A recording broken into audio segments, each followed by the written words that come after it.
नमस्कार साथियों, मैं रविंद्र गहलोत विंस क्लासेस के इस प्लेटफॉर्म पर आपका बहुत-बहुत स्वागत करता हूं और उम्मीद करता हूं कि आपकी सीयूटी की तैयारी बेहतरीन चल रही होगी। और सीयूटी की तैयारी में बेटा हम बायो में जो फोर्थ चैप्टर है आपका principle of inheritance and variation वाला वंशागतिता विविधता के सिद्धांत वाला जो चैप्टर है जेनेटिक्स यूनिट के अंदर आता है। इस चैप्टर के ऑब्जेक्टिव डिस्कस हम कर रहे थे। उसी कड़ी को आगे बढ़ाते हुए हम इसके कल जो हमने करे थे उसके बाद वाले हम ऑब्जेक्टिव जो कर रहे हैं, तो हम यूनिट 4 के ऑब्जेक्टिव को आगे बढ़ाते हैं बेटा। यूनिट चल रही है हमारी 2, चैप्टर होता है हमारा 4, चैप्टर नंबर 4 यूनिट 2 के अंदर आता है। आप चैप्टर वाइज भी रखोगे तो कोई दिक्कत वाली बात नहीं है, हम चैप्टर वाइज ही पढ़ रहे हैं, कोई दिक्कत नहीं। चलिए हम स्टार्ट करें बेटा, आगे बढ़े। इस चैप्टर के हम 15 ऑब्जेक्टिव कर चुके हैं और आज से हम स्टार्ट करेंगे 16वां ऑब्जेक्टिव। 15 ऑब्जेक्टिव इस चैप्टर के हमने पढ़ लिए हैं।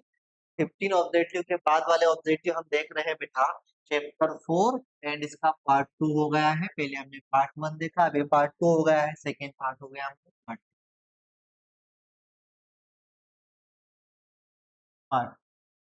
पहले ही ऑब्जेक्टिव में आपको मैच द फॉलोइंग टाइप के क्वेश्चन दिए और मैंने आपको बताया है कि इस तरह के क्वेश्चन बहुत पूछे जाते हैं। बायो में तो अधिकतर क्वेश्चन पूछे गए हैं, अधिकतर चैप्टर से जो क्वेश्चन पूछे गए हैं प्रीवियस ईयर के पेपर में। तो इस तरह के क्वेश्चन आपको देखने को मिलते हैं, ये बहुत आसान होते हैं। अगर आपको एक नॉलेज है थोड़ा बहुत तो ये आपके लिए इतने डिफिकल्ट नहीं होंगे। बस वो थोड़ा बहुत कभी कभी कुछ ऑब्जेक्टिव में ज्यादा डिफिकल्टी होती है, तो ऑब्जेक्टिव में कुछ ना कुछ वो ज्यादा रिलेटेड चीजें देते हैं तो हमको दिक्कत होती है। चलो हम स्टार्ट करें बेटा, क्या है हमारा आंसर। तो मैंने आपको पहले ही बताया कि जब भी इस टाइप का मैच द कॉलम आए आप पहले उसका आंसर ढूंढो तो आपको अच्छे से पता हो और उसका अच्छे से आंसर पता हो। उसके बाद ये जो ऑप्शन दिए हैं इसमें सिलेक्ट करने की कोशिश करो कि कौन सा ऑप्शन जो है वो सही रहेगा। जैसे मुझे इसमें से एक अच्छे से पता है, ये ट्राइसोमिया 21st क्रोमोसोम वाला जो हमने लास्ट क्लास में भी देखा था, यहाँ पर भी आया है। जो रिपीट हो रहे हैं बार बार, पूछने का तरीका डिफरेंट है, साथ ही साथ ये इंपॉर्टेंट है इसलिए बार बार रिपीट हो। Trisomy of 21st chromosome, 21st chromosome जो होता है 21st के पेयर पे जो क्रोमोसोम 21st पेयर होता है क्रोमोसोम का, उस पर ट्राइसोमी हो जाती है, मतलब एक एक्स्ट्रा क्रोमोसोम आ जाता है। ये कंडीशन किसमें देखने को मिलती है इन चारों में से, तो आप बखूबी जानते हो कि इन चारों में से डी वाला ऑप्शन ही सही है, यानी इसके सामने वाला ही सही है। इसी में ये कंडीशन देखने को मिलती है, किसमें बेटा, डाउन सिंड्रोम में। किसमें देखने को मिलती है, डाउन सिंड्रोम में ये कंडीशन हमको देखने को मिलती है। ठीक है, हिंदी में क्या है, 21वें गुणसूत्र पर अधिकता या 21वें गुणसूत्र पर ट्राइसोमी है, वो डाउन सिंड्रोम में ही देखने को मिलती है। तो डी का तो फोर्थ ही आएगा। अब ऐसा ऑप्शन देखो जिसमें डी 4 आना चाहिए, क्या आना चाहिए बेटा, डी का 4 आना चाहिए। इसमें डी का 1 आ रहा है, मतलब ये गलत होगा। जी, इसमें डी 4 आ रहा है, इसमें डी 4 आ रहा है, तो हमको एक पता था, इसके बेस से हमको पता है कि डी का तो 4 ही आएगा। डी का 4 यहाँ आ रहा है तो ये सही है, और जिनमें नहीं आ रहा वो क्या होगा बेटा, गलत हो गए। क्या हो गए वो, गलत हो गए। तो इससे हमको फायदा क्या होगा, इससे फायदा ये होगा कि अब आपको इन पे उलझने की जरूरत नहीं है, अब आपको इन दोनों पे ही ध्यान देना है ताकि आपका आंसर आए। देखो समझो, दूसरा मुझे पता है थैलेसीमिया के बारे में।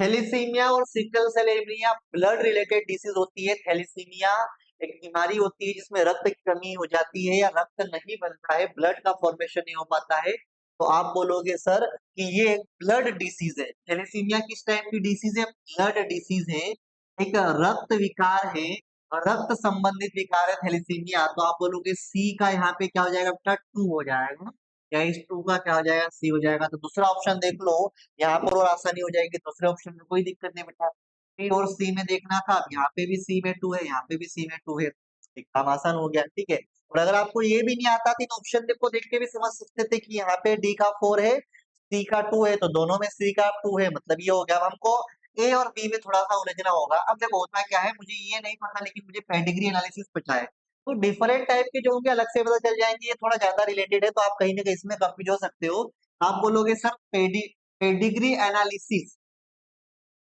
पेडिग्री एनालिसिस क्या होती है बेटा, तो आप एक फैमिली ट्री बनाते थे। ठीक है, हम एक ह्यूमन, हम बोलते हैं हम किसी की जनरेशन में कोई डिसीज किस तरह से इनहेरिटेंस हो रही है उसकी स्टडी करने के लिए फैमिली ट्री बनाते हैं, वो आपका पेडिग्री एनालिसिस होता है। हम पीढ़ी दर पीढ़ी कोई बीमारी कैसे स्थानांतरित होती है उसको समझने के लिए जो फैमिली ट्री बनाते हैं वो वंशावली रिलेशनशिप कहलाता है। तो इसका राइट आंसर कौन सा होगा बेटा? इसका होगा बी का 1। क्या होगा बेटा? बी का 1 होगा, क्योंकि पेडिग्री एनालिसिस में क्या करते हैं? फैमिली ट्री और जनरेशन हम बोलते हैं। वंशावली विश्लेषण में हम क्या करते हैं? तो वंशावली विश्लेषण में हम करते हैं पीढ़ी दर पीढ़ी वंश वृक्ष बनाते हैं ताकि बीमारी के बारे में पता चले। अब यहाँ पर क्या देखना है आपको? आपने बोला सर, आपने बोला कि यहाँ पर हमको सब पता चल गया कि डी का आ गया ये वाला, तो डी का 1 देखो। अब दोनों में से डी का 1 कौन सा है? ये वाला। तो राइट आंसर कौन सा हो जाएगा? ये वाला। ए का अपने आप क्या हो जाएगा? ए का अपने आप हो जाएगा 3। तो ए का अपने आप मतलब मेटेलिक डिसऑर्डर का मतलब होता है फिनाइल कीटोनुरिया। फिनाइल कीटोनुरिया एक मेटाबॉलिक डिसऑर्डर है जिसमें मेटाबॉलिक उपापचय जो कार्य होता है उसमें रुकावट आती है। तो उपापचय इकाई में अपने आप क्या आ जाएगा बेटा? Phenyl कीटोनुरिया।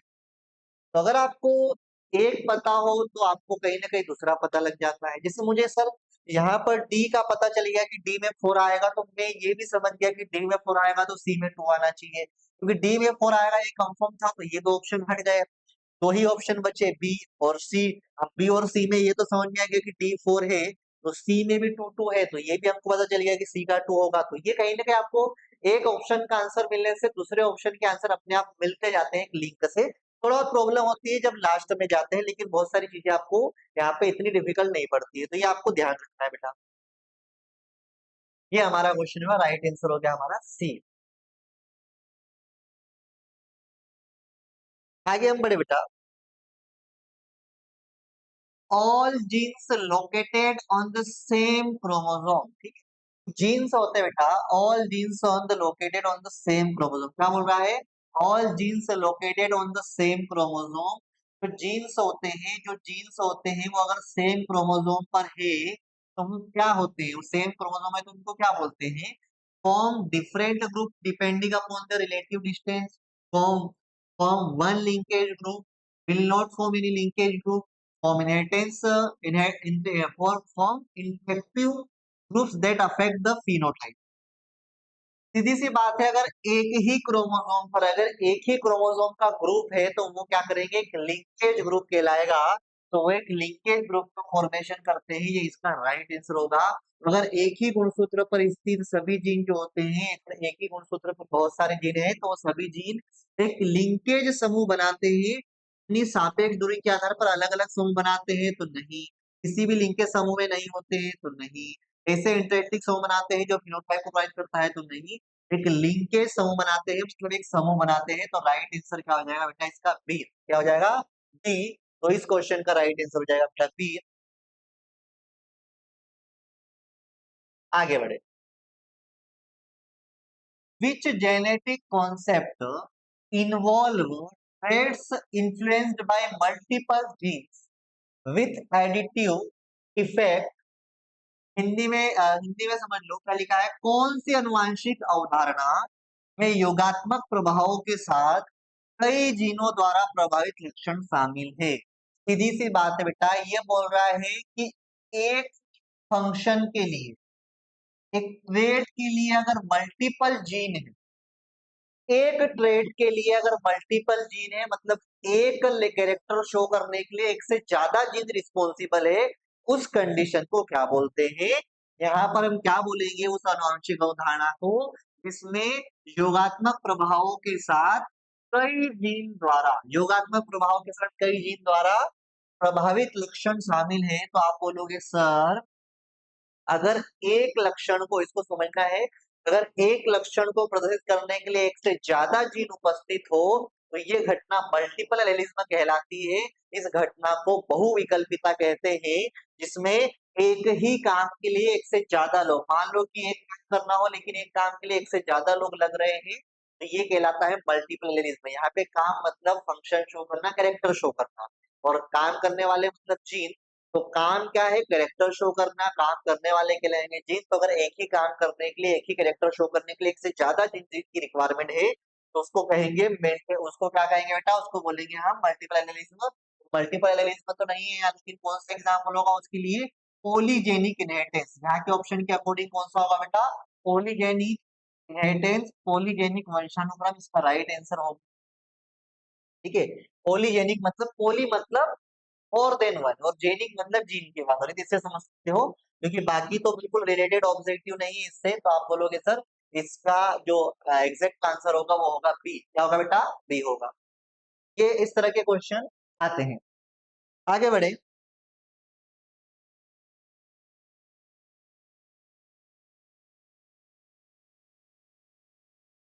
In the chromosomal theory of inheritance, ठीक है, क्रोमोसोमल थ्योरी ऑफ इनहेरिटेंस की बात हो रही बेटा, किसने दी ये भी याद रखना। क्रोमोसोमल थ्योरी ऑफ इनहेरिटेंस दी थी आपके दो भाई साहब जो है, दो साइंटिस्ट है, जो सर्टन एंड बॉवेरी। कौन है बेटा? Sutton and Boveri. Sutton and Boveri दो साइंटिस्ट थे, उन्होंने ये सिद्धांत दिया था, सर्टन और बॉवेरी, क्रोमोसोमल थ्योरी ऑफ इनहेरिटेंस दिया था, ये याद रखना। So in the chromosomal theory of inheritance, what does independent segregation refer? ठीक है, क्रोमोसोमल थ्योरी ऑफ इनहेरिटेंस में जो इंडिपेंडेंट सेग्रीगेशन होता है उसका मतलब क्या है?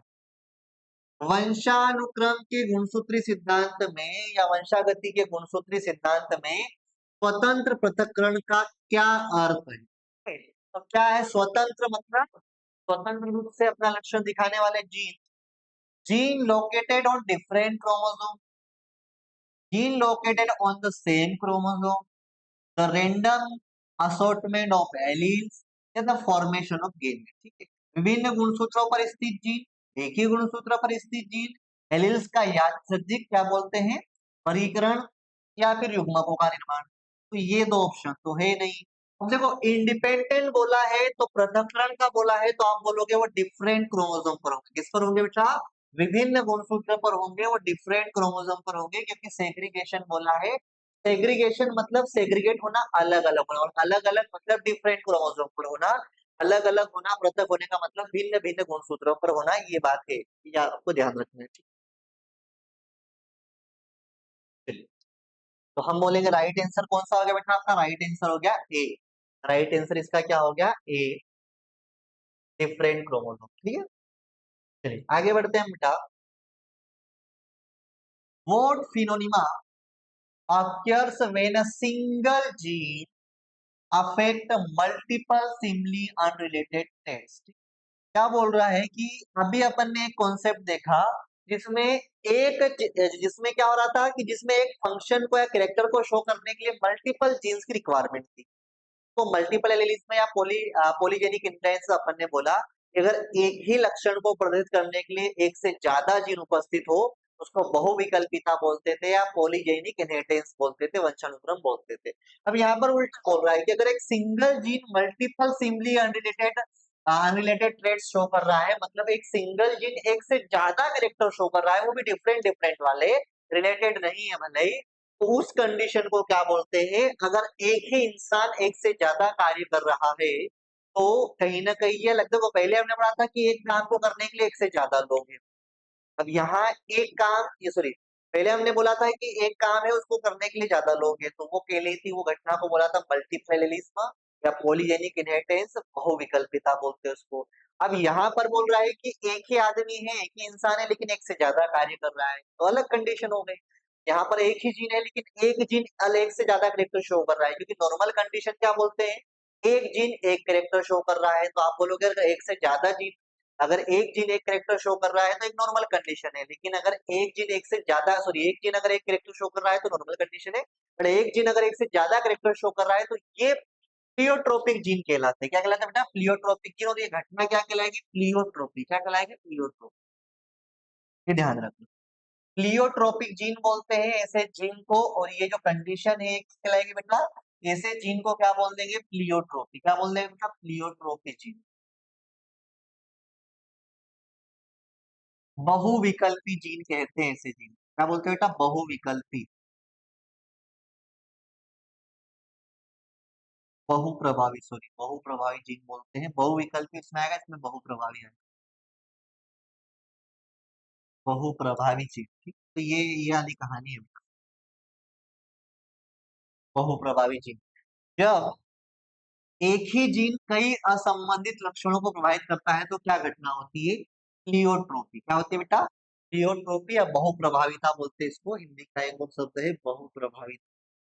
बहुविकल्पिता, बहुप्रभाविता। तो यहाँ बहुप्रभाविता आएगा, राइट आंसर हो जाएगा बी। चलिए आगे बढ़े हम।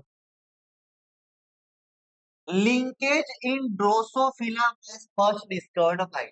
लिंकेज की बात हो रही है और ड्रोसोफिला, ड्रोसोफिला की जगह फ्रूट फ्लाई भी लिखा हुआ आ सकता है कहीं, तो ध्यान रखना। ड्रोसोफिला मतलब फ्रूट फ्लाई, ड्रोसोफिला मतलब हिंदी में क्या बोलेंगे, फल मक्खी, फल पे बैठने वाली मक्खी ड्रोसोफिला फ्रूट फ्लाई बोलते हैं। तो इसमें लिंकेज के बारे में सबसे पहले किसने बताया था, लिंकेज की खोज किसने करी थी, ड्रोसोफिला में। तो जब भी लिंकेज की बात है, एक ही साइंटिस्ट का याद रखना, मॉर्गन। कौन सा साइंटिस्ट है भाई साहब, मॉर्गन, टीएच मॉर्गन पूरा नाम है, लेकिन इनका नॉर्मल नेम है आपका, सीधा याद रखोगे मॉर्गन। मॉर्गन का याद रखना लिंकेज, लिंकेज से रिलेटेड बात आए तो मॉर्गन। तो लिंकेज के बारे में फर्स्ट डिस्कवर करा था किसने, ड्रोसोफिला के अंदर किसने, मॉर्गन साइंटिस्ट ने, मॉर्गन ने। ठीक है बेटा, चलिए आगे बढ़े। अब कुछ आपके फैक्ट टाइप क्वेश्चन है, लॉजिकली क्वेश्चन, हम कॉन्सेप्ट बेस्ड क्वेश्चन है। क्या है question, in a monohybrid cross between two heterozygous individuals, two heterozygous individual, और क्रॉस कैसा है, मोनोहाइब्रिड क्रॉस। मतलब ये बोल रहा है कि एक मोनोहाइब्रिड क्रॉस है जिसमें टू हेट्रोजाइगस जो है इंडिविजुअल पार्टिसिपेट कर रहे हैं। Percentage of pure homozygous individual, percentage of pure homozygous individual obtain in F1 generation will be. दो विषम युग्मजीव जातियों के बीच एक मोनोहाइब्रिड क्रॉस में F1 पीढ़ी में प्राप्त सम युग्मजीव जातियों का प्रतिशत क्या होगा। कितना गजब का क्वेश्चन है, लेकिन पूछने का तरीका बिल्कुल डिफरेंट है। पहले तो इसने बोला कि एक मोनोहाइब्रिड क्रॉस है, मोनोहाइब्रिड क्रॉस का मतलब होता है कि जिसमें आपको एक ही कैरेक्टर को लेके क्रॉस करवाना है, एक ही लक्षण को लेके क्रॉस करवाएंगे तो एक संकर क्रॉस हो जाएगा। ठीक है, दूसरा बोला है कि क्रॉस तो करवाओ, लेकिन क्रॉस में जो आप ले रहे हो वो कैसे होना चाहिए, हेट्रोजाइगस कंडीशन वाले होने चाहिए। कैसे होना चाहिए बेटा, दोनों हेट्रोजाइगस। तो हेट्रोजाइगस अगर मैं एक कैरेक्टरों को लेके क्रॉस करवाता हूँ, जिसे मान लो मैं लेता हूँ कैपिटल टी, कैपिटल टी, अब ये एक कैरेक्टर है तो मोनोहाइब्रिड तो हो गया, लेकिन यहाँ पर हेट्रोजाइगस बोल रहा है, तो क्या ये हेट्रोजाइगस है, नहीं, ये होमोजाइगस है। क्या है बेटा, होमोजाइगस है। तो हमको तो ऐसे कैरेक्टर यहाँ पे लेना है जो एक कैरेक्टर को शो करे, लेकिन यहाँ पर हेट्रोजाइगस कंडीशन में हो। तो आप इसको ऐसा लिखोगे, ऐसा लिखोगे, कैपिटल टी स्मॉल टी, हो गया हेट्रोजाइगस। कैरेक्टर एक ही है, प्लांट की लेंथ, प्लांट की लेंथ आप बोलोगे प्लांट हाइट बोल रहा है, प्लांट हाइट बोलो या स्टेम हाइट बोलो। पौधे की लंबाई, हमने क्या बोला सर, हमने एक लक्षण लिया, पौधे की लंबाई, हमने एक ही लक्षण लिया, पौधे की लंबाई, और पौधे की लंबाई वाला लक्षण हमने लिया तो वो एक संगत क्रॉस हो गया, मोनोहाइब्रिड क्रॉस हो गया। लेकिन इसमें हमने ऐसा कॉम्बिनेशन लिया इसमें हेट्रोजाइगस हो, तो इसका क्रॉस करवाना है इसी के साथ, क्योंकि वो हेट्रोजाइगस। हाँ, आप इनका क्रॉस करवाओगे और क्रॉस करवा के आप देखोगे कि कितने प्योर इंडिविजुअल मिलते हैं आपको। ये हेट्रोजाइगस है मतलब इम्प्योर है, होमोजाइगस होगा तो प्योर। तो कितने प्योर वेराइटी के आपको प्लांट मिलते हैं ये आपको देखना है। दो डिफरेंट, आप बोलोगे सर इम्प्योर वेराइटी या हेट्रोजाइगस कंडीशन लेंगे तो प्योर कितने में। अगर आपने ये लिया है तो गेमिट कैसे बनेंगे ये भी समझ लो। अगर ये दो डिफरेंट है तो गेमिट भी कितने बनेंगे बेटा, दो डिफरेंट बनेंगे, capital T small T, capital T small T. ठीक है बेटा, आप क्रॉस करवाओ, कैसे क्रॉस करवाओगे बेटा, आप इसका क्रॉस इसके साथ करवाता हूं तो कैपिटल टी आता है। ठीक है, कैपिटल टी आता है। फिर इसी का क्रॉस मैं किसके साथ करवाता हूँ, इसके साथ करवाता हूँ तो आता है कैपिटल टी स्मॉल टी। फिर इसका इसके साथ करवाऊंगा तो इसका क्रॉस इसके साथ करवाता हूँ, भले ये पहले आता है लेकिन ये रिसेसिव इसलिए बाद में लिखा जाएगा, अप्रवाही इसलिए बाद में लिखा जाएगा। फिर इसका क्रॉस इसके साथ करवाता हूँ तो क्या मिलेगा बेटा, स्मॉल टी। समझो, बोला क्या था, निकालना कैसे, ने बोला कि एक मोनोहाइब्रिड क्रॉस है, और मोनोहाइब्रिड क्रॉस में हमको क्या करना है, मोनोहाइब्रिड क्रॉस है, उस एक मोनोहाइब्रिड क्रॉस में हमको दो के बीच क्रॉस करवाना है, और वो जो दो के बीच क्रॉस करवा रहे हो उनकी कंडीशन कैसी होनी चाहिए, हेट्रोजाइगस। कैसी होनी चाहिए बेटा, हेट्रोजाइगस। तो हमने बोला चलो सर ये ले लेते हैं, ये हेट्रोजाइगस कंडीशन। अब इनका क्रॉस करवा दिया, मोनोहाइब्रिड क्रॉस था, हेट्रोजाइगस कंडीशन में क्रॉस करवाया, तो इनके चार प्लांट हमको मिले। अब इन चार प्लांट में आपको क्या देखना है, प्योर होमोजाइगस इंडिविजुअल कितने हैं, कितने परसेंटेज है। ये F1 जनरेशन क्रॉस हुआ, देखो ये पेरेंट जनरेशन थी, ये गेमिट जनरेशन है, इससे फर्स्ट जनरेशन है तो F2 जनरेशन। तो इस F1 जनरेशन में आपको जो 4 प्लांट मिले, इसमें कितने होमोजाइगस या प्योर फॉर्म में है? तो आप बोलोगे सर 4 है, 4 है, तो आप बोलोगे सर 4 प्लांट में एक ये प्योर फॉर्म में है और एक ये प्योर फॉर्म में है। ये दोनों कैसे बेटा? हेटेरोजाइगस। कैसे बेटा? हेटेरोजाइगस यानी विषम युग्मजीय है। विषम युग्मजीय है, तो आप बोलोगे सर इसमें तो कोई मतलब ही नहीं। आपको ये देखना था कि अगर आप हेटेरोजाइगस कंडीशन लेके क्रॉस करवाते हो तो आपको जो F1 जनरेशन मिलती है उसमें कितने प्लांट प्योर फॉर्म में मिलते हैं? तो 2 प्लांट प्योर फॉर्म में मिलते हैं, लेकिन परसेंटेज कैसे निकले सर? तो सीधी सी बात है, 4 में से 2, 4 प्लांट में से 2 प्लांट प्योर फॉर्म में मिले हैं, मतलब आपको 50%। 4 में से 2 प्लांट कैसे मिले हैं? प्योर मिले हैं, प्योर मिले हैं, प्योर होमोजाइगस कंडीशन में मिले हैं। तो आप बोलोगे सर ये क्या हो गया? 2 विषम युग्मी जातक के बीच हमने प्राइमरी क्रॉस करवाया तो शुद्ध युग्मी कितने मिले बेटा? 2 मिले, तो 4 में से 2 मिले मतलब 50%, क्योंकि हर एक कितना हो? ये 25% होगा, ये 25% होगा, ये 25% होगा, ये 25% होगा, तो 100% हो जाएगा। और उसने ये नहीं बोला कि डॉर्फ की टॉल, उसने सिर्फ बोला प्योर होम हो जाएगा, तो प्योर होम हो जाएगा इसमें ये 25%, ये 25%, तो 2 मिले तो हो जाएगा 50%। ठीक है, तो राइट आंसर हो जाएगा 50%। आपको 50% प्लांट प्योर होमोजाइगस फॉर्म में मिलते हैं, 50% पौधे आपको सम युग्मजीय अवस्था में मिलते हैं F1 पीढ़ी में, जब आप विषम युग्मजीय वालों के बीच क्रॉस करवाते हो। ये इस क्वेश्चन का मतलब है। तो ये क्वेश्चन डिफिकल्ट नहीं है, बस तरीका अलग है, थोड़ा ध्यान देना है। चलिए आगे वापस से आएंगे। What is the probability of production of dwarf offspring? ठीक है, अब आपको ये बोल रहा है कि क्या प्रोबेबिलिटी है कि ड्वार्फ ऑफस्प्रिंग आए in cross between two heterozygous tall pea plant. दो हेटेरोजाइगस पी प्लांट लेना है, दो टोल वाले हेटेरोजाइगस। टोल वाले हेटेरोजाइगस का मतलब ये है, सीधी सी बात है, फिर वही बात आ गई बेटा, ये ये टोल है लेकिन हेटेरोजाइगस है, क्योंकि होमोजाइगस होता तो दोनों कैपिटल होते हैं, हेटेरोजाइगस होगा। अब ये प्लांट भी कैसा है बेटा? ये भी टोल है, ये भी टोल है, लेकिन आप बताओ कौन सा लेंगे? तो आप बोलोगे सर हम ये वाला लेंगे, ये वाला गलत होगा। क्यों? क्योंकि आपको क्रॉस करवाना है तो हेटेरोजाइगस वालों के बीच। हेटेरोजाइगस ये वाला होगा, दिखने में टोल ये भी है, ये भी है, दोनों लंबे पौधे। किसे पता बेटा? दोनों पौधे लंबे हैं दिखने में, ये पौधा भी लंबा है, लेकिन ये नहीं ले सकते यहाँ पे, क्योंकि वो बोल रहा है हेटेरोजाइगस लेना है हमको, विषम युग्मजीय लंबे मटर के पौधे लेना है, तो हमने विषम युग्मजीय लंबे पौधे लिए, मतलब ये नहीं हो सकता। अब हम क्रॉस करवा के देखते हैं तो क्या होता है, इनके चक्कर हम क्रॉस करवाते हैं बेटा। तो वही क्रॉस करवाएंगे तो हमने बोला सर यहाँ पे कैपिटल टी स्मॉल टी दो टाइप के बनेंगे, अभी हमने क्रॉस करा था। फिर यहाँ पे भी क्या बनेंगे? कैपिटल टी स्मॉल टी बनेंगे। फिर इनको मिलाओ सर, तो मिला देते हैं, capital T capital T, capital T small T, small T capital T, लेकिन लिखते टाइम कैपिटल टी को पहले लिखेंगे, स्मॉल टी हमने लिख दिया सर। चलो ये आ गया क्रॉस आपका। अब आपको देखना है क्या है, आपको ये देखना है कि अगर हम two heterozygous tall pea plant लेते हैं, उनसे भी क्रॉस करवाते हैं, तो इसमें जो डॉर्फ ऑफस्प्रिंग है, डॉर्फ प्लांट कितने मिलेंगे? तो आप बताओ कितने डॉर्फ प्लांट मिले? एक ही डॉर्फ प्लांट मिला, यही तो डॉर्फ प्लांट होगा, सिर्फ डॉर्फ प्लांट ऑफ स्प्रिंग यानी उसका संतति कहते हैं। बोना पौधा कितना मिला है? बोना संतति कितना मिला? तो आप बोलोगे सर एक ही मिला। उसने ये बोला कि अगर हम दो विषम युग्मजीय लंबे मटर के पौधे के बीच क्रॉस करवाते हैं, बोने संतानों के उत्पादन की संभावना कितनी है? तो जाहिर सी बात है, 4 में से 1 बोना पौधा मिला तो कितने प्रतिशत संभावना हुई? तो आप बोलोगे 4 में से 1 हुआ, मतलब 25% संभावना है कि डॉल्फ फ्लैट मिलेगा। कितने प्रतिशत? 25%। आपको ऐसे ध्यान रखना है, क्योंकि सब 25% होंगे ये वाले, क्योंकि ये दोनों कैसे, ये भी ये दोनों मिला के 50% है, सेम है, तो इसलिए 50%, ये 25%। अगर आपसे पूछ ले लंबे पौधे की मिलने की संभावना कितनी है, तो आपसे पूछे लंबे पौधे की तो 75%, लेकिन लंबे भी पूछ ले शुद्ध लंबे की कितनी है तो 25%, और हाइब्रिड लंबे कितने हैं तो 50%, ऐसा पूछ सकता है वो। प्योर टोल पूछ ले तो 25%, प्योर डॉर्फ पूछा तो भी 25%, हाइब्रिड टोल पूछे तो 50%, और सिर्फ टोल पूछे तो ये दोनों आ जाएंगे 75%। तो इसमें डॉर्फ लुचा है, तो डॉर्फ की मिलने की पॉसिबिलिटी कितनी है, मतलब प्रोबेबिलिटी कितनी है, 25%।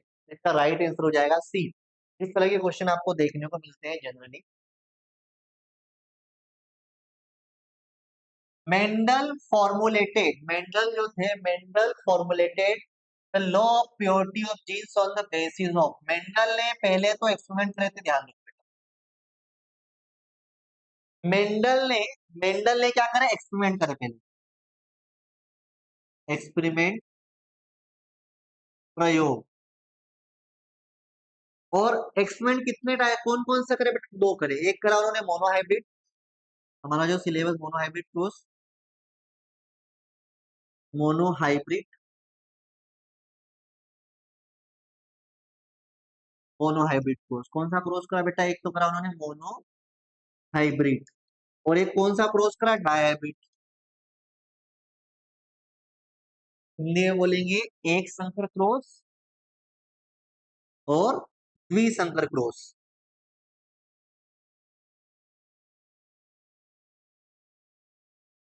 ठीक है, मेंडल ने सबसे पहले एक्सपेरिमेंट करे, और एक्सपेरिमेंट या प्रयोग करके कौन से एक्सपेरिमेंट करे, पहला एक मोनोहाइब्रिड क्रॉस करा और डायहाइब्रिड क्रॉस करा।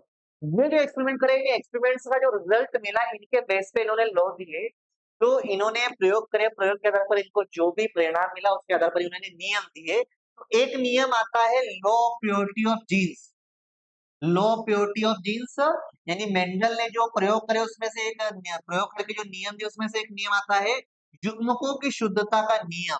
उन्होंने किस आधार पर दिया, इसमें से कौन सा क्रॉस करवाया उन्होंने और किस क्रॉस के बेस पे इन्होंने दिया।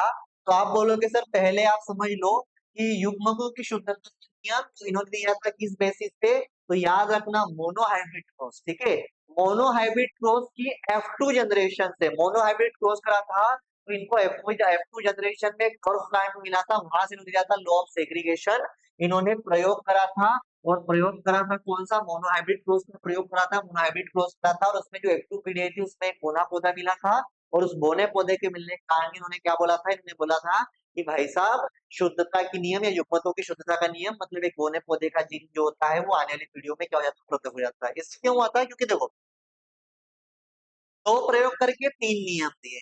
पहला प्रयोग करा इन्होंने जैसे मोनोहाइब्रिड क्रॉस, तो मोनोहाइब्रिड क्रॉस चाहे डायहाइब्रिड क्रॉस अगर आप करवाते हो, तो इसमें जो F1 जनरेशन आती थी, वो F1 जनरेशन में आपको सिर्फ डोमिनेंट प्लांट ही मिलते थे, तो इन्होंने वहां से लो दिया था लॉ ऑफ डोमिनेंस। क्या दिया था, लॉ ऑफ डोमिनेंस। फिर वही जब मोनोहाइब्रिड क्रॉस की F2 जनरेशन करवाते थे, तो वहां पे आपको 3 टॉल प्लांट मिलते थे, ऐसी कंडीशन होती थी। 3 टॉल प्लांट मिले थे और एक डॉर्फ मिला था, तो इन्होंने बताया कि भैया F1 जनरेशन में भले ही टॉल प्लांट मिलता है, लेकिन F2 जनरेशन में भी डॉर्फ प्लांट का जीन अपना कैरेक्टर शो करता है। तो टॉल प्लांट के जीन से डॉर्फ प्लांट का जीन सेग्रीगेट होकर सेपरेट होकर अपना कैरेक्टर शो करता था, तो इसको इन्होंने इसको इन्होंने बना दिया लॉ ऑफ सेग्रीगेशन या law of purity of genes. ठीक है, तो मोनोहाइब्रिड क्रॉस की F2 जनरेशन से आपका जो ये है, ये लॉ आया है law of purity of gametes वाला, जिसको आप लॉ ऑफ सेग्रीगेशन भी बोलते हो, law of segregation, law of segregation. Hindi में क्या बोलते हैं, इसका एक और नाम है पृथक्करण का नियम। कौन सा नियम बेटा, पृथक्करण का नियम। पृथक्करण का, कहां से आया पृथक्करण का नियम, तो आप बोलोगे मोनोहाइब्रिड क्रॉस की F2 पीढ़ी से। किससे आया बेटा, F2 पीढ़ी से आया, F2 पीढ़ी से आया, F2 जनरेशन से आया, ध्यान में। ठीक है, और थर्ड लॉ ऑफ डोमिनेंस आया F1 जनरेशन से, चाहे मोनोहाइब्रिड बोलो चाहे डायहाइब्रिड बोलो। ठीक है, प्रभाविता का नियम एक संकर या द्विसंकर को उसकी प्रथम पीढ़ी से आता है, और युग्मकों की शुद्धता का नियम F2 पीढ़ी से आता है, वो भी किसकी F2 पीढ़ी, मोनोहाइब्रिड क्रॉस की F2 पीढ़ी। आगे बढ़े हम, यहाँ पे वापस से रेशो पूछ रहा है, the percentage of A B gamete produce by A A B B parent will be. A A B B parent है, जनक है, इनके द्वारा उत्पादित ए बी युग्मक का प्रतिशत कितना होगा। मतलब अगर आपसे पूछा जाए कि अगर ये कंडीशन हो बेटा, अगर ये कंडीशन हो तो इसमें कितने टाइप के गेमिट बनेंगे, तो सॉरी कितने टाइप के गेमिट नहीं, इसमें जो इस टाइप का गेमिट कितना बनेगा, ए बी टाइप का गेमिट कितना बनेगा, उसकी संभावना कितना परसेंट। तो गेमिट बना लो, देखो फिर भी आपको गेमिट बनाना हो कैसे बनाए सर, ऐसे बनाएंगे। पहले इसका इसके साथ बनाएंगे तो क्या बनेगा, ए बी। ठीक है सर, एक ये बन गया। फिर बना लो इसका इसके साथ बना लो तो क्या बन गया बेटा, कैपिटल ए स्मॉल बी। ठीक है, बना लिया सर। फिर इसका किसके साथ बनाए, इसके साथ बनाएंगे तो क्या आएगा, ए और कैपिटल बी। ये भी बना लिया सर। फिर इसका और इसके साथ बनाएंगे तो क्या आएगा बेटा, ए बी। यानी आप बोलोगे सर, अगर capital A small A capital B small B ये वाली कंडीशन है, ये अगर पेरेंट है तो इनमें कितने टाइप के गेमिट बनेंगे, पहले तो 4 टाइप के बनेंगे। तो वो ये पूछ रहा है कि इसमें ए बी टाइप का गेमिट बनने की पॉसिबिलिटी कितनी है, संभावना कितनी है। तो आप बोलोगे जाहिर सी बात है सर, 4 है, 4 गेमिट बने हैं। ये गेमिट का परसेंटेज 25%, इसका भी परसेंटेज 25%, इसका भी 25%, और ये वाले के बारे में पूछा था तो ये भी कितना हो जाएगा, 25%। यहाँ पर सब डिफरेंट टाइप के गेमिट है। तो 4 प्लांट में 4 गेमिट बने, 4 गेमिट में इसकी कितनी, इसका परसेंटेज कितना होगा, इसका बनने के परसेंटेज कितने होंगे, 25%। तो राइट आंसर हो जाएगा आपका 25%। 25% बनेगा भैया, 25% चांस है कि ये वाला गेमिट बनेगा, 25% संभावना कह सकते हैं। आगे बढ़े हम। अगला वापस अभी हमने बात करी थी लॉ ऑफ इंडिपेंडेंट असॉर्टमेंट। ये भी मेंडल्स का लॉ है। Can be explained with the help of, इसकी हेल्प से हम इस लॉ को समझा सकते हैं। स्वतंत्र वर्गीकरण का नियम या स्वतंत्र अपव्यवन का नियम भी कहते हैं। तो निम्न किसकी सहायता समझाया जा सकता है, तो मैंने अभी आपको बताया था कि मेंडल ने 3 नियम दिए। मेंडल ने 3 नियम दिए, law of dominance, law of segregation जिसको आप law of purity of genes बोलते हैं, और लॉ ऑफ इंडिपेंडेंट असॉर्टमेंट। तो ये लॉ ऑफ डोमिनेंस तो F1 जनरेशन से आता है, प्रथम पीढ़ी से आता है, F2 F1 पीढ़ी से आता है, प्रभाविता का नियम। लेकिन लॉ ऑफ सेग्रीगेशन आता था मोनोहाइब्रिड क्रॉस की F2 जनरेशन से, मोनोहाइब्रिड क्रॉस की F2 पीढ़ी से शुद्धता का नियम आता था, युग्मकों की शुद्धता का नियम। यहाँ पूछ रहा है कि लॉ ऑफ इंडिपेंडेंट असॉर्टमेंट, तो ये नियम आता है मेंडल की F2 जनरेशन से, मेंडल के डायबिट क्रॉस की F2 जनरेशन से। तो डायबिट क्रॉस की जो F2 जनरेशन होती है, डायबिट क्रॉस करवाते हैं और उसकी जो F2 जनरेशन होती है, उससे जो रिजल्ट मिला है उस रिजल्ट के बेस पे लॉ बना है लॉ ऑफ इंडिपेंडेंट असॉर्टमेंट। स्वतंत्र वर्गीकरण का नियम या स्वतंत्र अपव्यवन का नियम द्विसंकर क्रॉस की F2 पीढ़ी से आता है। द्विसंकर क्रॉस करवाया था मेंडल ने, उससे जो F2 पीढ़ी मिली थी उसमें उनको भिन्न भिन्न प्रकार के पौधे मिले थे, डिफरेंट डिफरेंट टाइप के प्लांट मिले थे। उसके बेस पे उन्होंने लॉ दिया था लॉ ऑफ इंडिपेंडेंट असॉर्टमेंट। तो कहां से आया समझ लिया, ठीक। आगे बढ़े हम। अब कपल है 6 डॉटर, एक कपल है उनकी 6 लड़कियां हैं। एक कपल है 6 daughter, what is the possibility of their having a girl next time. एक दंपति की 6 बेटियां हैं, अगली बार उनकी बेटी होने की संभावना क्या है, ठीक है। हम देखो ये सिर्फ उलझाने वाला क्वेश्चन है, चाहे एक लड़की हो, चाहे 2 लड़की हो या लड़का हो, हर बार लड़का और लड़की होने की जो पॉसिबिलिटी होगी वो कितनी होगी, 50%। कितनी होगी बेटा, 50%। 50% जो होगा इसका राइट आंसर होगा। चाहे 6 बच्चों के बाद 7वां बच्चा पूछे, चाहे 4 बच्चों के बाद 5वां बच्चा पूछे, हर बार जो है लड़का या लड़की होने की संभावना कितनी होगी, 50%। अब यार लड़के की जगह लड़की भी दे सकता था, सॉरी लड़की की जगह लड़का भी दे सकता था, कुछ भी आया समझ लेना। लड़का होने की संभावना पूछे या लड़की होने की संभावना पूछे, पहले चाहे कितने भी हो, 1 हो चाहे 2 हो चाहे 3 हो चाहे फर्स्ट टाइम हो, 50% संभावना रहेगी। कितने परसेंट संभावना रहेगी बेटा, 50%। क्यों रहेगी 50%, क्योंकि 2 प्रकार के युग्मक बनेंगे। सीधी सी बात है, एक से एक्स होता है, एक से वाई होता है। एक्स एक्स मतलब फीमेल, एक्स वाई मतलब मेल। इनके गेमिट बनते हैं बेटा, तो ये एक्स बनता है, इसमें एक एक्स बनता है, इसमें वाई बनता है। अगर ये एक्स इस एक्स से मिलता है तो ये क्या होगा बेटा, फीमेल यानी लड़की होगी। और ये एक्स इस वाई से मिलता है तो ये क्या होगा, मेल। तो आप बोलोगे सर हमेशा कितने परसेंट चांस रहेगा लड़का और लड़की होने की, तो आप बोलोगे सर 50%। 50% संभावना होती है लड़का या लड़की होने की, 50% संभावना लड़का होने की भी है, 50% संभावना लड़की होने की भी है।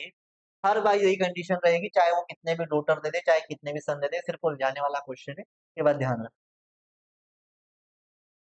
आगे बढ़े हम। फीमेल विथ टर्नर सिंड्रोम है, फीमेल के अंदर एक सिंड्रोम होता है जिसको बोलते हैं टर्नर सिंड्रोम, ठीक है, टर्नर सिंड्रोम होता है। तो उस कंडीशन में अगर हो, अगर किसी फीमेल को टर्नर सिंड्रोम हो गया है तो उसके अंदर कौन सी कंडीशन बनेगी, एक टर्नर सिंड्रोम से पीड़ित महिला है, उसमें कौन सी संभावना होगी, तो पहले तुमको समझना है सर टर्नर सिंड्रोम होता क्या है। टर्नर सिंड्रोम एक ऐसा सिंड्रोम है जिसमें किसी फीमेल में एक एक्स क्रोमोसोम की डिफिशियंसी हो जाती है। एक नॉर्मल फीमेल में 2 एक्स क्रोमोसोम होते हैं और 44 क्या होते हैं बेटा, 44 होते हैं ऑटोसोम। एक नॉर्मल फीमेल के अंदर 44 प्लस एक्स एक्स कंडीशन होती है, यानी 44 तो ऑटोसोम है, इसमें कुछ चेंजेस नहीं हो रहा है। लेकिन अगर 44 में से हम बोलेंगे 44 ऐसे कैसे है, लेकिन 2 एक्स क्रोमोसोम में से ओनली एक ही एक्स क्रोमोसोम रह जाता है, एक की डिफिशियंसी हो जाती है, एक की कमी आ जाती है। तो अब टोटल यहाँ पे कितने थे बेटा, 46, और एक कम हो गया तो कितने रह गए, 45। ये कंडीशन भी याद रखना, इसे लिखा हुआ आ सकता है। पिछले सालों के पेपर में ऐसा आया था, सिंड्रोम देती है तो उस टाइम ने क्रोमोसोम की कंडीशन देनी थी। तो आपको ध्यान रखना, इतना तो आपको समझ में आएगा कि 44 प्लस एक्स एक नॉर्मल फीमेल में होता है और 44 प्लस एक्स जीरो किसमें होता है, टर्नर सिंड्रोम से इन्फेक्टेड, टर्नर सिंड्रोम से इन्फेक्टेड जो फीमेल होती है उसमें होता है। तो हमको इतना तो समझ में आएगा कि एक एक्स क्रोमोसोम जाता है, एक एक्स गुणसूत्र की कमी आ जाती है, वो कहलाता है टर्नर सिंड्रोम। एक एक्स क्रोमोसोम कम हो जाएगा फीमेल के अंदर, एक एक्स गुणसूत्र कम हो जाएगा तो क्या होगा, तो सीधी सी बात है, एक्स क्रोमोसोम सेक्स क्रोमोसोम होता है फीमेल में, और ये अगर कम हो गया तो उसकी जो सेक्सुअल कैरेक्टर होंगे वो लेस डेवलप रह जाएंगे, जो लैंगिक लक्षण होंगे उनका विकास नहीं हो पाएगा, क्योंकि ये क्या है, लिंग गुणसूत्र है। क्या बेटा, लिंग गुणसूत्र है, तो उसमें स्मॉल यूट्रस हो जाएगा, बिल्कुल सही बात, इमेंट्री ओवरीज हो जाएंगे, मतलब डेवलप नहीं होगी वो, अंडर डेवलप ब्रेस्ट, तो हम बोलेंगे हाइट, चारों कंडीशन या तीनों कंडीशन रहेगी, मतलब ऑल ऑफ दीज आएगा। छोटा गर्भाशय हो जाएगा उस महिला में, अल्प विकसित अंडाशय रहेगा और अविकसित स्तन होंगे। ये तीनों कंडीशन उस महिला में देखने को मिलेगी, मतलब ये हो गया, ये है सभी, क्या हो गया बेटा, ये है सभी। तो टर्नर सिंड्रोम से फीमेल जो अगर इन्फेक्टेड है उसके अंदर ये कंडीशन देखने को मिलेगी। आगे बढ़े हम। अब इसमें से हमको क्या करना है, find out the mismatched pair, female जोड़ी का पता लगाए, ठीक है। हमको ये कंडीशन दी और इसमें पूछा है कि कौन सी जोड़ी गलत है। हीमोफीलिया के सामने लिखा है सेक्स लिंक्ड रिसेसिव जीन, या सेक्स लिंक्ड रिसेसिव। हीमोफीलिया क्या सेक्स लिंक्ड रिसेसिव जीन से होता है, तो बिल्कुल सही बात है, क्योंकि एक्स क्रोमोसोम पर हीमोफीलिया का जीन होता है और एक्स क्रोमोसोम सेक्स क्रोमोसोम कहलाता है, तो सेक्स लिंक्ड हो गया। रिसेसिव इसलिए क्योंकि हर जनरेशन में शो नहीं होता है। हीमोफीलिया का जो जीन होता है एक्स गुणसूत्र पर होता है, तो ये एक्स संलग्न रोग या लिंग संलग्न रोग कहलाता है, तो ये तो सही बात है। साइटिक फाइब्रोसिस जो होता है, सिस्टिक फाइब्रोसिस होता है, वो एक ऑटोसोमल रिसेसिव है, अलिंगीय अप्रभावी है, तो बिल्कुल ये बात भी सही है। डाउन सिंड्रोम बोल रहा है भाई साहब, डाउन सिंड्रोम जो होता है, डाउन सिंड्रोम जो होता है इसमें 21वें पेयर पर ट्राइसोमी हो जाती है, तो बिल्कुल सही बात है। अभी अपने सबसे पहला ऑब्जेक्टिव देखा था, 21वीं जोड़ी गुणसूत्र पर एक अतिरिक्त गुणसूत्र आ जाता है, ये कहलाता है डाउन सिंड्रोम। क्या कहलाता है, डाउन सिंड्रोम। अब लास्ट देखो, टर्नर सिंड्रोम क्या वाई लिंक्ड रोग है, तो अभी मैंने आपको टर्नर सिंड्रोम समझाया। टर्नर सिंड्रोम में अभी हमने समझा है कि वाई का तो लेना ही नहीं है, क्योंकि वाई तो आता है आपके मेल में, यहाँ बात हो रही है फीमेल की, इसकी बात हो रही है। टर्नर सिंड्रोम बोल दे तो फीमेल, तो फीमेल में वाई नहीं होता है, फीमेल में वाई नहीं होता है, फीमेल के अंदर सिर्फ क्या है, एक्स एक्स कंडीशन है, चाहे एक हो चाहे दो हो, एक्स एक्स होगा। तो आप बोलोगे सर टर्नर सिंड्रोम तो फीमेल में होता है, तो वाई लिंक्ड नहीं होता है, वाई से लेना देना ही नहीं है, तो ये वाला गलत पेयर है और हमको मिसमैच्ड पेयर ही ढूंढना था, मतलब आंसर हमारा राइट हो जाएगा डी। तीनों पेयर सही है, चौथा पेयर गलत है। अगले क्वेश्चन की तरफ हम बढ़ते हैं। Match the column 1 and match column 1 with column 2 and select the correct option of the given from the given question. column 1 और column 2 को से से सम्मिलित कीजिए, दिए गए सूत्रों में से सही जोड़ी का चयन कीजिए, ठीक है। मिलाना है, कुल मिला के सही जोड़ी का काम है, तो समझो वापस वही वाली बात है। अब जब ऐसी कंडीशन आया तो मेरा सबसे पहला काम क्या है कि जो मुझे पता है वो कर लेना है।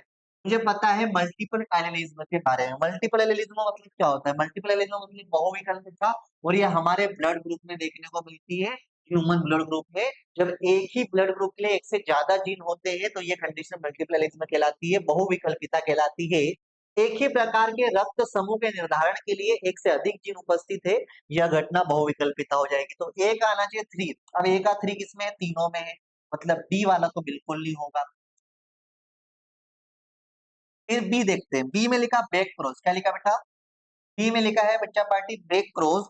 अब बैक क्रॉस का मतलब क्या होता है, बैक क्रॉस का मतलब होता है कि जैसे आप कैपिटल टी कैपिटल सी और स्मॉल टी के बीच क्रॉस करवाते हो, तो आपको F1 जनरेशन क्या मिलती है, आप जानते हो F1 जनरेशन क्या मिलती है, कैपिटल टी स्मॉल टी मिलती है, ये हमने बहुत अच्छे से पढ़ा है बोर्ड क्लासेस में। अब इसका क्रॉस अगर हम वापस से इसके पेरेंट के साथ करवाते हैं तो ये कहलाता है बैक क्रॉस। क्या कहलाता है बेटा? Back cross. ये कंडीशन होगी, अगर इसका क्रॉस अगर हम इसके साथ करवाएंगे तो ये बैक क्रॉस होगा। तो ऐसी कंडीशन कहाँ लिखी हुई बेटा? यहाँ लिखी हुई है। तो बैक क्रॉस के सामने यही लिखा है। अगला टेस्ट क्रॉस। अगर वही ये F1 जनरेशन में जो हमको मिला है इसका क्रॉस हम किसके साथ करवाए? रेसेसिव पेरेंट के साथ करवाए तो ये हो जाएगा आपका टेस्ट क्रॉस। क्या हो जाएगा? Test cross. तो टेस्ट क्रॉस के लिए ये कंडीशन बन जाएगी। तो सी का हो गया ये। अब देखो बी में ये, सी में ये, ठीक है। अब ये तीनों में सेम है तो आप बोलोगे सर बी का क्या होना चाहिए? 1 नहीं, बी का 2 होना चाहिए, मतलब ए ऑप्शन भी गया। वो ऑप्शन बी और सी हमारे लिए है। बी और सी तीनों सही है। अब डी में देखो, डी में क्रॉसिंग ओवर, क्रॉसिंग ओवर लिखा है। क्रॉसिंग ओवर होता है नॉन सिस्टर क्रोमेटिड होता है, उसमें होता है। तो डी का आना चाहिए 5। डी का 5 किस में आ रहा है? डी का 5 आ रहा है बी में। और बाकी सब चीजें भी बी में सही है तो बी वाला राइट आंसर हो जाएगा। रिकॉम्बिनेशन का आ जाएगा फिर नॉन पेरेंटल जीन कॉम्बिनेशन, गैर पैतृक जीन संयोजन हो जाएगा। तो राइट आंसर हो जाएगा बी। जितनी जल्दी हो सके गलत जो ऑप्शन इसमें से हटाना सीखो ताकि आप सही की तरफ जल्दी बढ़ो। ठीक है बेटा? कैसे हो आप एक टेस्ट को समझा दिया आपने। अगर ये F1 जनरेशन में जो हमको मिलता है, ये मिला F1 जनरेशन में का क्रॉस अगर हम पेरेंट के साथ करवाते हैं तो इसको बैक क्रॉस बोलते हैं। लेकिन अगर हम डोमिनेंट पेरेंट के साथ करवाते हैं तो ये बैक क्रॉस 1 होता है। रेसेसिव पेरेंट के साथ करवाते हैं तो बैक क्रॉस 2 होता है। इसी को टेस्ट क्रॉस बोलते हैं। ठीक है? अगर हम F1 पीढ़ी में जो प्राप्त होता है उसका उसका क्रॉस प्रभावी लक्षण वाले जंतुओं के साथ करवाते हैं तो ये बैक क्रॉस फर्स्ट। अप्रभावी लक्षण वाले जंतुओं का करवाते हैं तो बैक क्रॉस 2 बोलते हैं, या फिर दूसरा नाम होगा इसका टेस्ट क्रॉस। इसलिए यहाँ पे टेस्ट ग्रोथ के लिए ये आ गया। तो इतनी बात आपको ध्यान रखना है बेटा। ये आपके चैप्टर 4 के ऑब्जेक्टिव थे। ये आपके चैप्टर 4 के ऑब्जेक्टिव थे। तो आप बोलोगे सर चैप्टर 4 के हमने 30 ऑब्जेक्टिव करे और ये बहुत इंपॉर्टेंट, इसमें डीसी से रिलेटेड ऑब्जेक्टिव बार बार पूछे जाते हैं। तो इनको अच्छे से तैयार कर लीजिएगा। और बाकी जो है इस चैप्टर के दूसरे और भी चैप्टर के हम आगे लगातार आपके लिए ऑब्जेक्टिव लेते आएंगे, जब तक कि हमें जुड़े रहिए।